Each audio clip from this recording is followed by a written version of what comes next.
on Next Normal, Accelerate with Digital. If you have any questions or comments, please raise your hand. There's a chat box. You can put your comments in the chat box, and then we'll take a look at those comments. We have a lot of good material that we will be presenting in this webinar. This is such a timely topic that I think you will benefit, we will benefit as well, and definitely we'd like to hear from you. So with this, I'd like to introduce myself. My name is Numan, and I have been working in transformation space with companies, communities, and people for quite some time, and this is this is my passion. This is what I like to do, and I'm excited to be part of this conversation today. Rohan.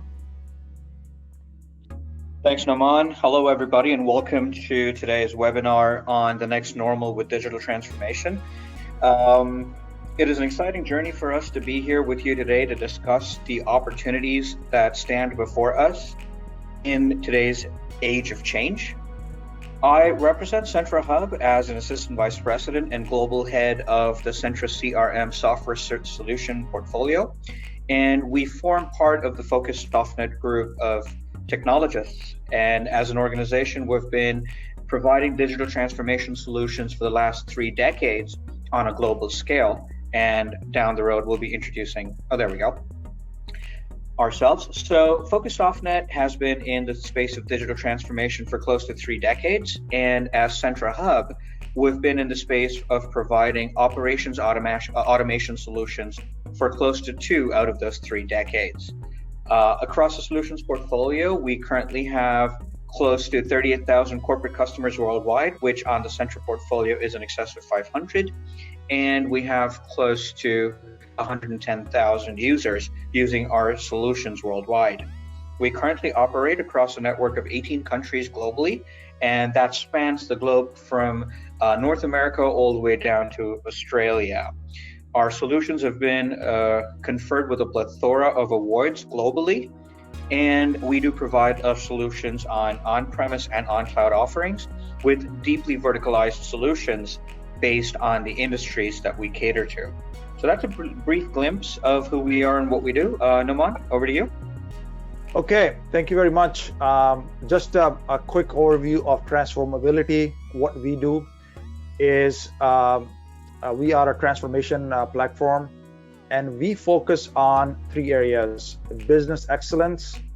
This is where we start, and how can we deliver greater value to the customer. Number 2 is digital transformation. How can technology can accelerate the transformation journey? And we'll talk more deeply about this transformation journey today. And then the third piece, which is very, very important, is human capital development. So let's get into this webinar. Let's start. So a couple of things. Thanks for joining. Your mic is muted. If you have any questions, please write in the chat box. So this is one of the taglines that we start with. I like to start with that the business as usual is dead. And you know that the market is changing, and the market is changing very, very fast. And the people who understand change, who understand change management, are the people who are winning in this age of disruption. So I take an example of this musical chair or this last dance. So a lot of the companies, when the music stopped, they continue to operate in the same way of working. And these companies that you're seeing on your screen, these companies are big companies. These companies are not companies which were small companies. These were one of the best companies. But then when the music stopped, they continue to dance, and the market moves maybe another direction. One key indicator, one key trend that we're seeing is the trend of digital, that a lot of these companies did not leveraged digital, did not leverage technology. Look at Kodak. When the camera moved to digital, Kodak did not participate. Look at Blockbuster. Movies went digital, did not participate. Borders, books went digital, did not participate. So there is a theme here, which is the theme of digital. So we want to talk about this moving forward as well. But at the same time, there are companies who are winning. These are the companies who understand change, who manage change, and they are winning in the same market, same environment where some of the companies are failing. Where Blockbuster failed, we know Netflix excelled. Netflix is one of the top players in the digital media market. Where Nokia failed, we know that Apple excelled. So these are the companies that they understood change, they understood patterns, and these are the companies who excelled in this space. Moving forward, let's understand. So the idea here is that what is winning in age of disruption? Let's understand this idea. Let's understand that what is it taking to win in this age of disruption. Now, we had a lot of disruption before COVID, but when the COVID hits, this is like exponential amount of disruption, volatility, uncertainty, chaos in the market.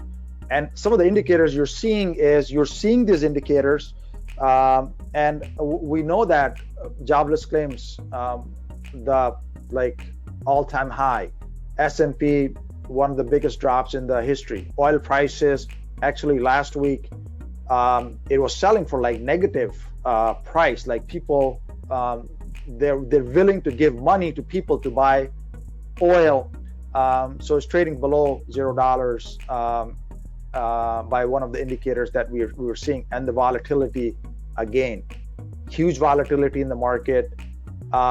And what we are seeing here is extraordinary and a magnitude that we have never seen before.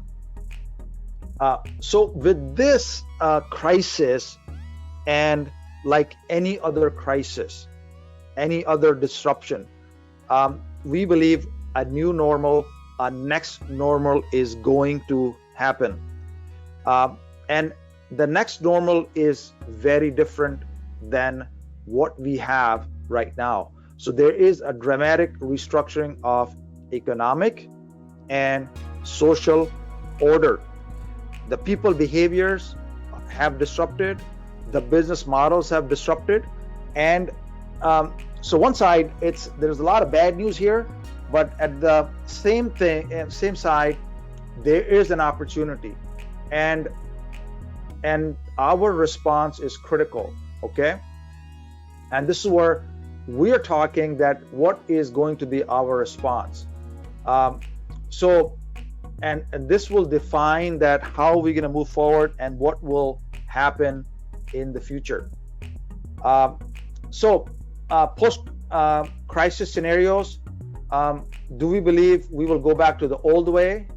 Do we believe that we will have the new way of working, or it will be a mix of both?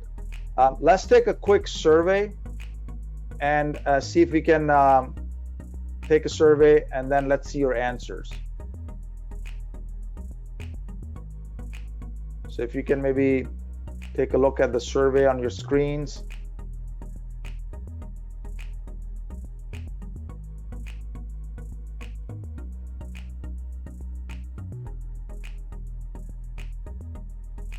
So we're still, a few people are taking the survey.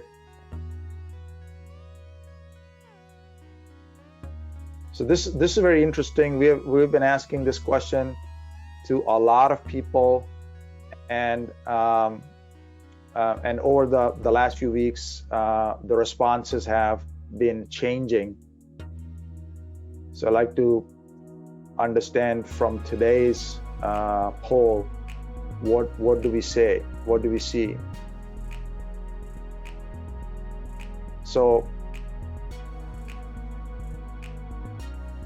So what we are seeing here is that 50% of the people are saying that we will retain the new working habits that we developed, and 50% of the saying that it will be a mix of before habits and the new habits.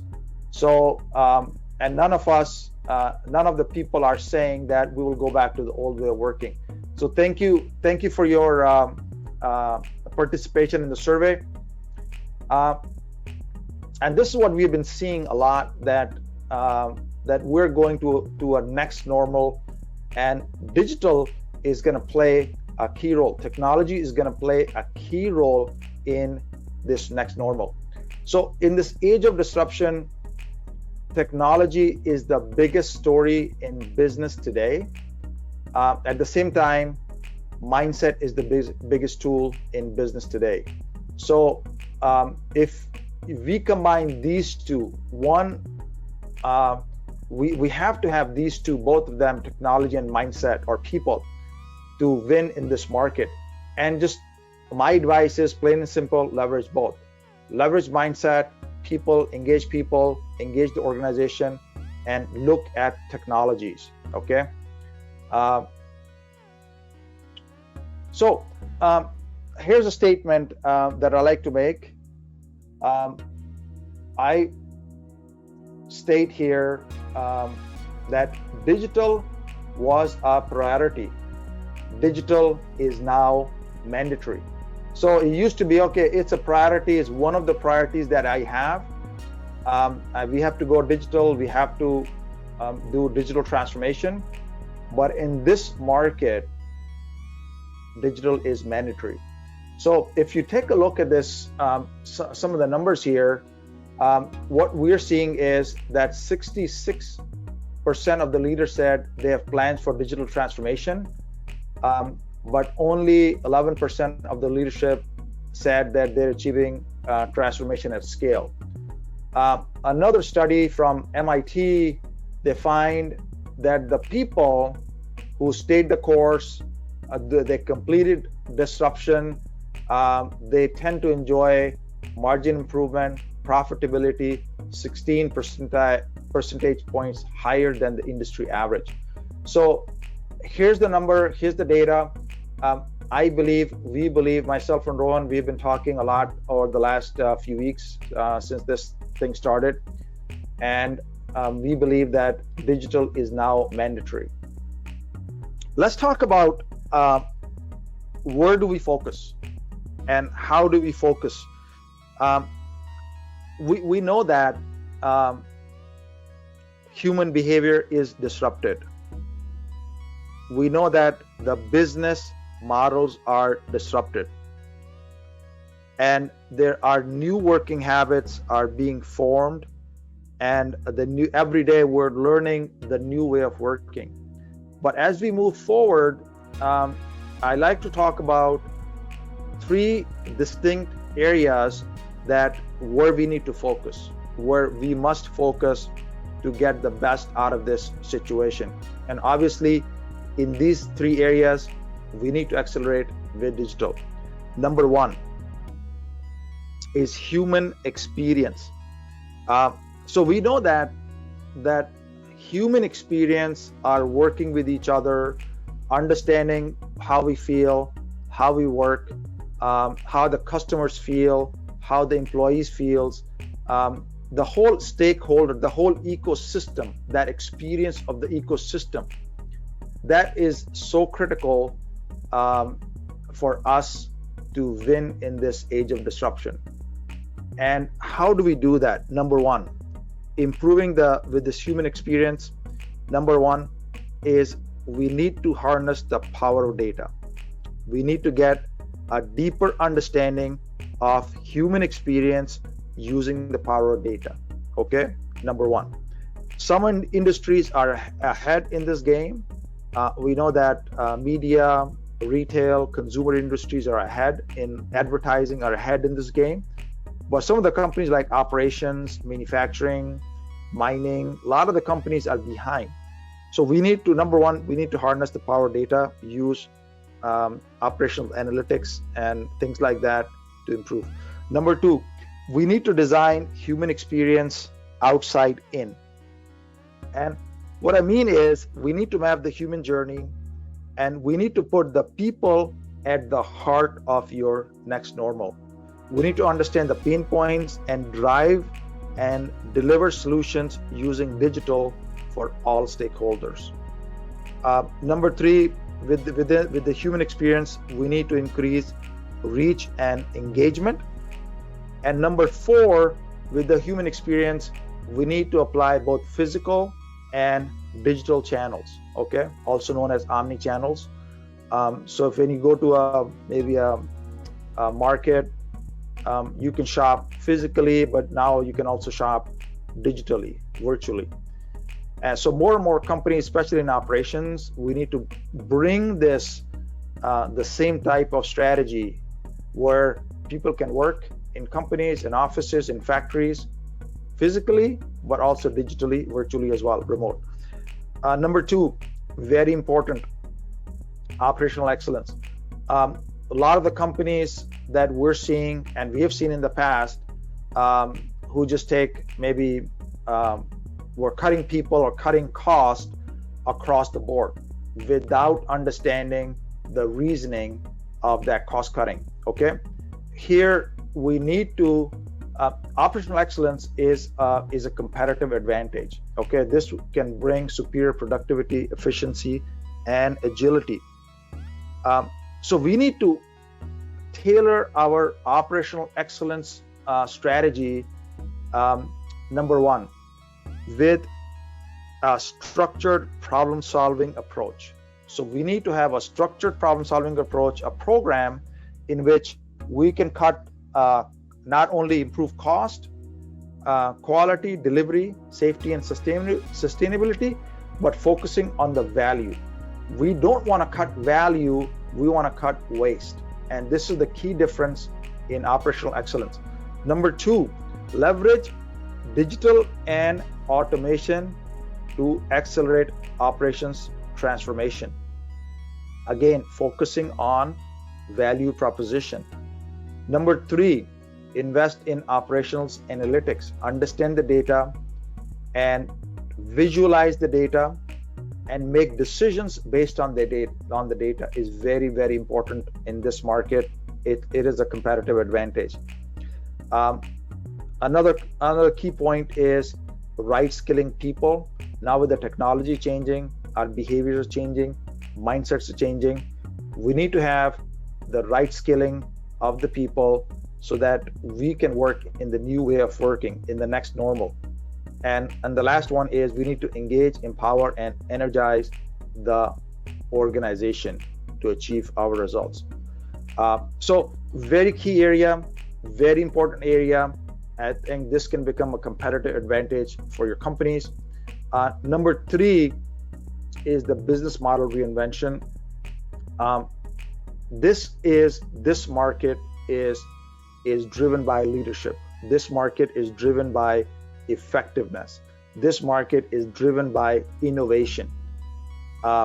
So we must understand innovation, and especially with the business model innovation, not only the product or service innovation, but how are we doing business? And there are two things that we need to do in this area. Number one, we need to rethink value proposition, okay?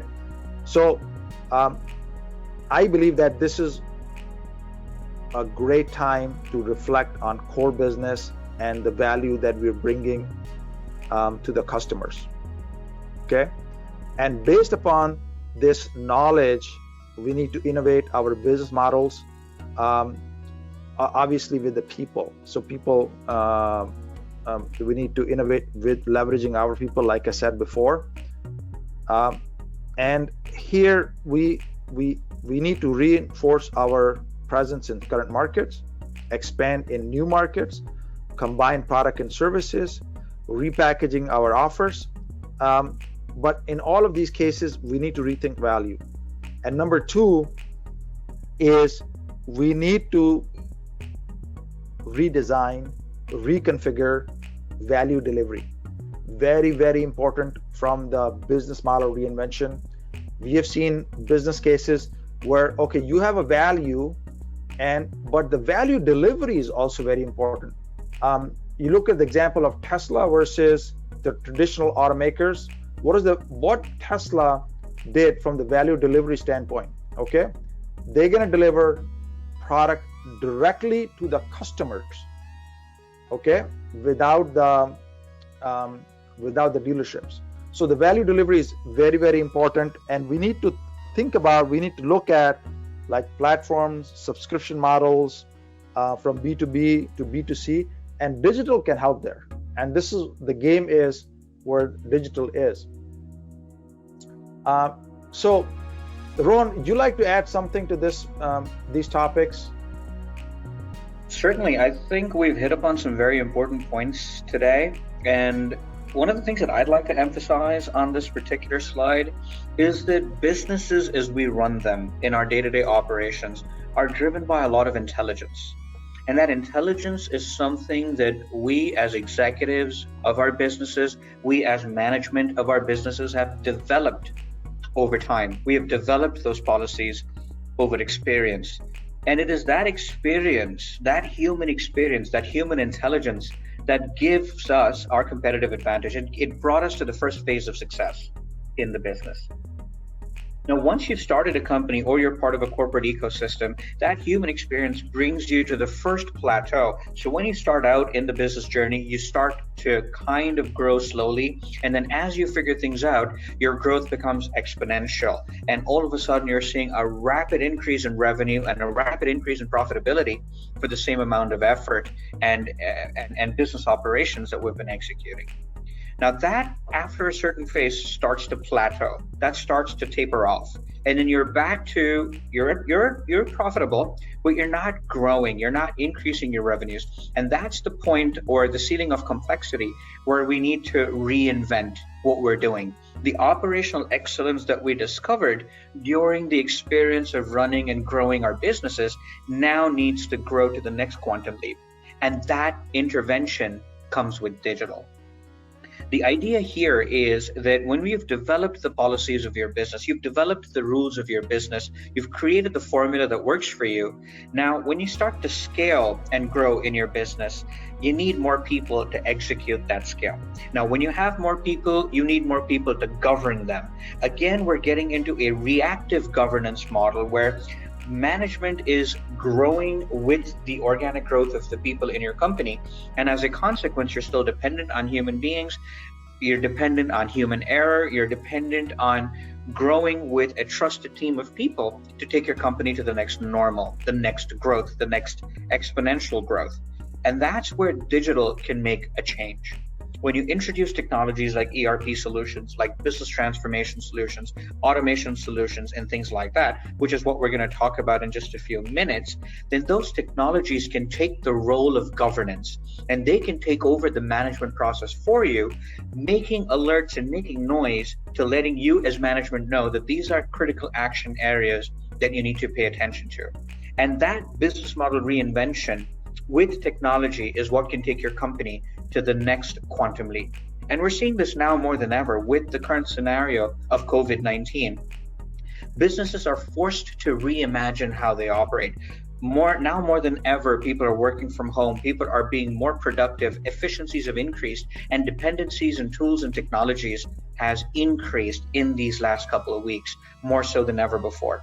Companies that were traditionally dragging their feet on taking decisions are now being forced to take decisions on the technology space. And now is the opportunity where if you take proactive actions and take the correct decisions on digital, you could then be the next paradigm in your businesses and industries. Naman, those are my thoughts. Oh, beautiful. I think a couple of key points. Intelligence, I think fundamental. We need to have this intelligence using the power of data to make decisions, and then scaling what you're talking about, which is possible with digital for many companies that required a huge effort, and now it's possible. So let's take an example. So this is an example where a friend of mine last winter, his furnace broke down and he started to panic. he started to call people. And what he found in this, I like to ask Rohan that what happened in the responses that he got and what was the difference.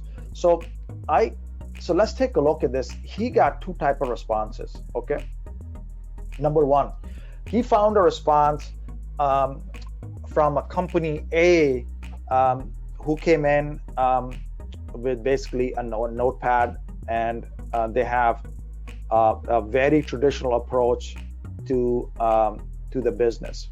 They started with assessment, they gave them a quote and a response via physical, email, and phone, and took them 3 days. At the same time, you can get some energy credit warranty and registering your product. So they gave them a lot of manual paperwork for this, and they said, okay, this is your job. You need to do this, and that was the other thing that happened. Then they also told them, hey, after 3 days, that hey, it's going to cost you such and such, and installation will be in 2 weeks. And after sales service, he said, call the main office or call the company that you're getting this product from. Another response he got, what was very interesting, that he had another company came with an approach of digital and a lot of automation. Okay, and in this approach, in this company, that what he saw was the assessment, quote, and response was both physical and digital same day. So somebody came with an iPad and took data, took pictures, same day. Give them a quote, give them a response. Okay. The state energy credit application, registration, and warranty was all filled out digitally same day. Installation was in 3 days. After sales service was digital, and by the way, they were 33% cheaper than the company A. So my question to Rohan right now is, I like to get his expertise and some opinion on this, that why is company B is better than company A? They're both doing the same thing. They're not doing anything different. The work is the same, but what is the difference? Absolutely. So they're both doing the same thing. They're both incredibly efficient in doing what they do, but one of the companies is more effective than the other. And the obvious answer to that is digital, but let's go a little deeper and analyze the why. Why was digital so much more effective than the traditional process? And these are kind of the transformation services that we provide in what it is that we do. So effectively, both companies receive a call from the customer. They both process that as a call request. They then allocate somebody on the field to go out and provide a technical service. They both then do assignment processes. They both then do evaluations of what's going out into the field. Once they've evaluated it, they generate work logs, then they resolve jobs, they request for parts, they replace parts, and eventually all of this ties in with a process of quote to order to closure. However, they both did these things very differently. The company A process was that every one of these steps was manual. Every one of these steps was done on a paper push. So somebody physically answered the phone, and then somebody physically created a call request, and then somebody physically spoke to a technician and said, all right, this is a customer, they need to be served, and this is where you need to go out. Now let's just focus on this process. In the call registration process, what has happened is there's been a chain of manual interaction, which, depending upon the availability of that human resource, took either instantaneous action or there was a delayed action. So if I was the call rep, I received the call, I registered the request, I put it into some sort of a spreadsheet or an Excel table or something like that. I then found out what was the customer location. I then found out which was my technician that was responsible for that area. And then I physically called that technician on the phone, only to find out that that technician's schedule was not available. So then I checked the next one and the next one after that, eventually landing on a technician that was available. Now that is time, effort, cost. With our digital transformation process, this entire process for Company B's scenario was completely automated. What happened was when the customer made that call to that call center executive entered the data directly into the digital platform of field service automation. By entering that data into the field service automation platform, the system automatically knew the customer's location. They automatically knew which were the technicians in that location that are responsible. And based on that, they automatically knew which technician was available. And that technician had a mobile app which received a notification the minute the register was saved that this call has come into the system. That technician received a digital notification on their portable device. So this entire process of allocating the call was completely automated with the field service automation software solution. Now let's get to the next process. Assign calls to technicians. That was completely eliminated for Company B because they had that completely automated, but Company A had to manually execute that process, including provide notifications and things like that. Now, when Company B's technician received the notification on their mobile device and they clicked on that job and accepted that job, that immediately sent an alert to the client via email and SMS, letting them know that the technician was on the way, and updated the status of that call request in the digital system. So now everybody in the ecosystem was informed that there is action progressing, whereas in Company A's scenario, that technician had to physically make multiple phone calls while trying to get to the client site. Again, efficiency was a problem. Now, once the technician got onto the site, let's look at Company A's scenario.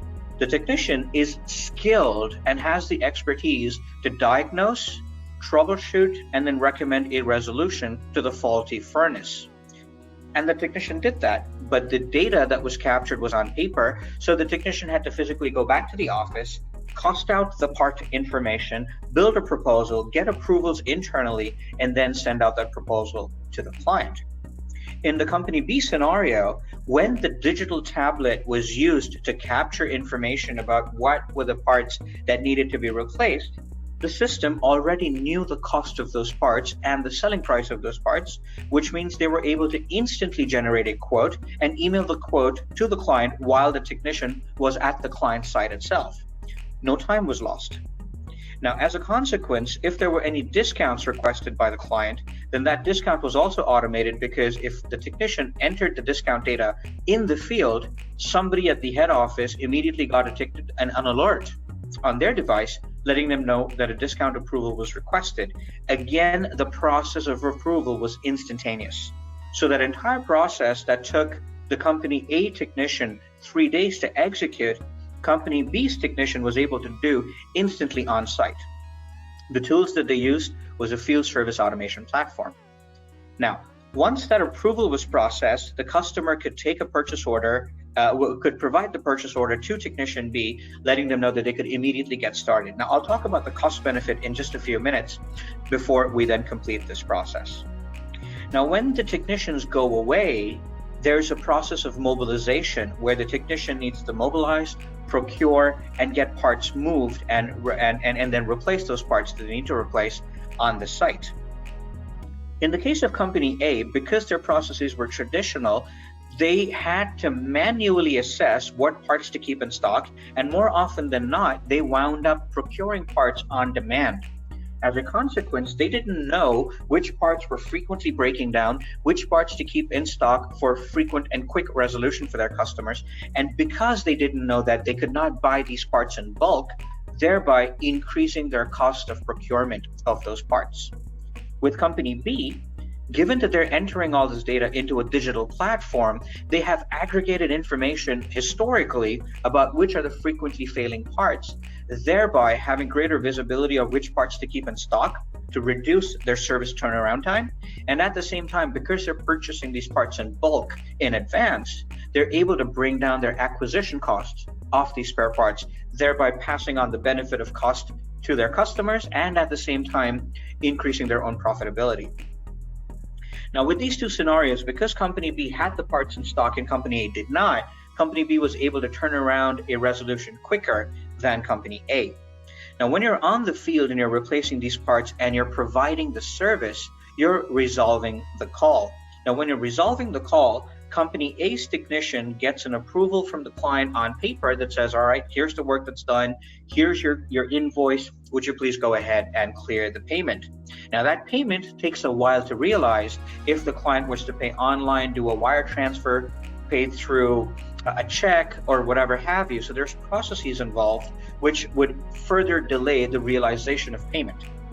In the case of Company B, when the technician completed the work, an email was sent to the client instantaneously through the field service automation software with an invoice along with the payment gateway link. So when the client could click that payment link and put in their credit card information, that payment could be processed instantaneously. So now, technician of Company B was not only able to provide the service, but with a single click on their tablet, close the service and thereby realize the payment instantaneously as well. Effectively, what is it that we have talked about is, in the case of Company B, given the digital transformation, they were able to bring people in operations across their processes integrated together on a technological platform. Company A failed to do that. They had people, they were in operations, they had well-defined processes, but they had no technology. That was the missing link.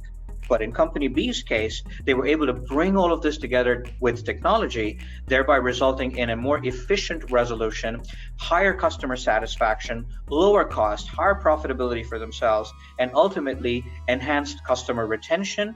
And with that customer that they retained, they were able to get customer references and even grow their business organically. So ultimately, what are the benefits of digital transformation? We're talking about quick insights to your data, having deeper visibility of your process of customer service, customer retention, customer augmentation, and so on and so forth. There's real-time collaboration involved between your departments so that people are communicating more effectively and more efficiently. There's real-time visibility of B2B and B2C transactions, thereby realization of revenues is more efficient, it's more effective, and it reduces finance cost to these companies. We're talking about comprehensive operational work management systems that bring about a resolution to the business process.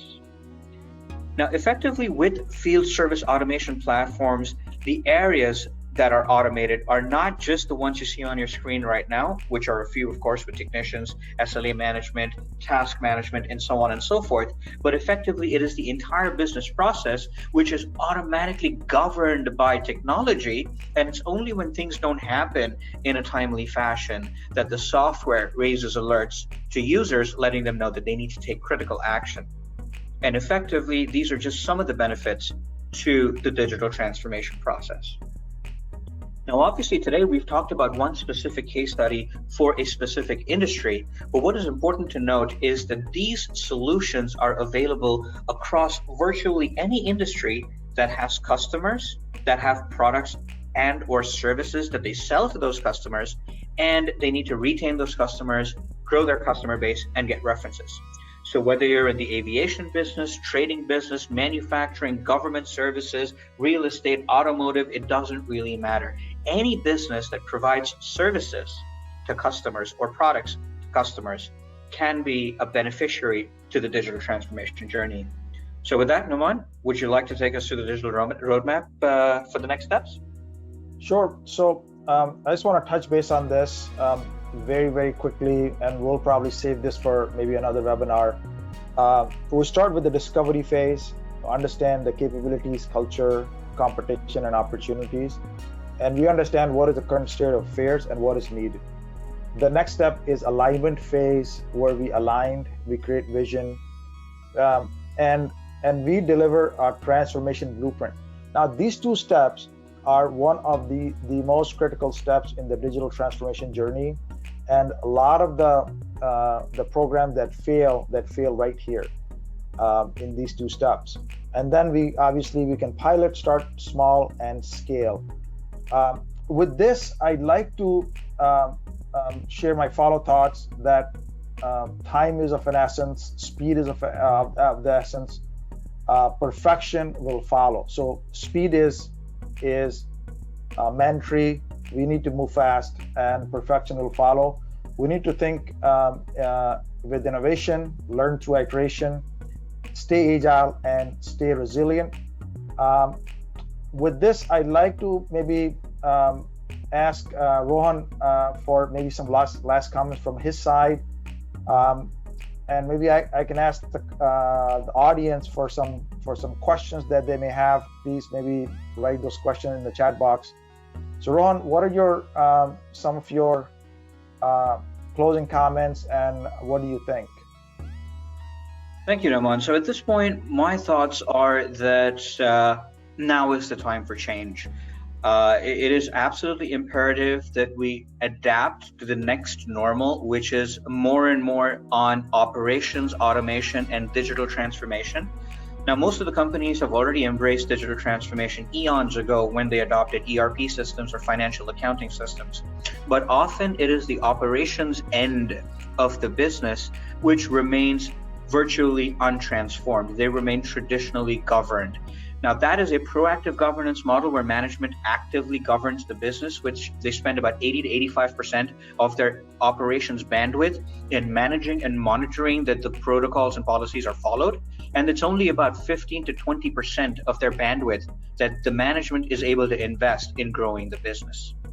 With digital transformation, that 80 to 85% goes away, and the business is governed by software. That frees up a huge bulk of management bandwidth to ensure that companies scale, companies grow, and companies benefit.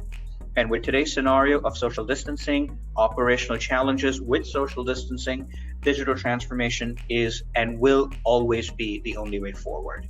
So we invite and welcome any questions that anybody might have. We do provide consultancy services as well to drive the methodology of how to adopt digital transformation. So definitely please do get in touch with Noman and myself even to talk about how we could help in these particular journeys and processes. And with that, I'd leave my final thoughts back to you. And of course, we invite any questions that anybody might have. Thank you very much. Rohan,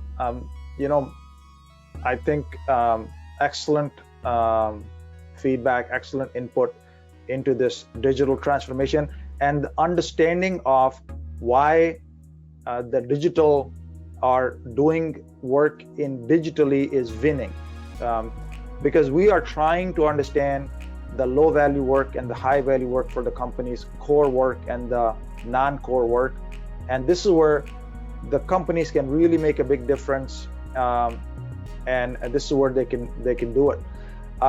So while we have a number of questions that are coming, there's one question that one of the question that came is,